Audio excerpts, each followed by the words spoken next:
Waiver Wire Winners. These are players rostered in under 50% of sleeper leagues to consider adding for Week 12. Samaje Perine took over for Joe Mixon, who left with a concussion in Week 11. 3 of his 4 catches resulted in a touchdown. He had a huge week. If Joe Mixon is out in Week 12, he can have an every down role. After Melvin Gordon fumbled the ball for the 5th time in 10 games, Latavius Murray took over the bulk of the work for Denver. He had 21 total touches and a rushing touchdown. Melvin Gordon was just now waived, and Latavius Murray faces a top 10 running back matchup against Carolina in Week 12. Season-high 86 rushing yards for the rookie James Cook. He can continue to build in this offense, but if he doesn't, he's a good handcuff and a great offense. Major breakout game for Treylon Burks, who caught 7 of his 8 targets for 111 receiving yards, 18.1 fantasy points. Tennessee made a huge investment in Burks, so expect him to have a big role in this offense rest of season.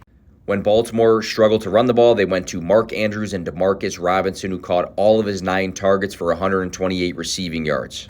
9 targets in Week 11 for Matt Collins, who will continue to have a role with both Darren Waller and Hunter Renfrow on the IR. Nico Collins has had 17 targets across his last 2 games. He's getting volume, and he is a downfield threat. From Week 7 through 11, Juwan Johnson has scored the 3rd most total fantasy points for the tight end position, and he's averaging 13 fantasy points per game during that stretch. 12th overall pick in this past draft, Jameson Williams just got cleared to practice for Detroit. Explosive downfield threat wide receiver that could be relevant in the fantasy playoffs.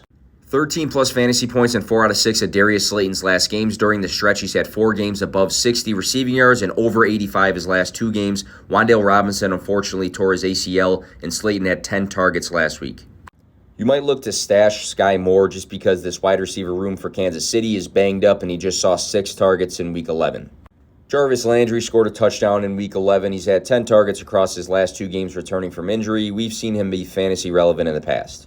Lastly, I have to bring up the Miami Dolphins defense and special teams. They face the Texans this week, who are putting up the least total yards per game and scoring the 3rd least points per game on offense.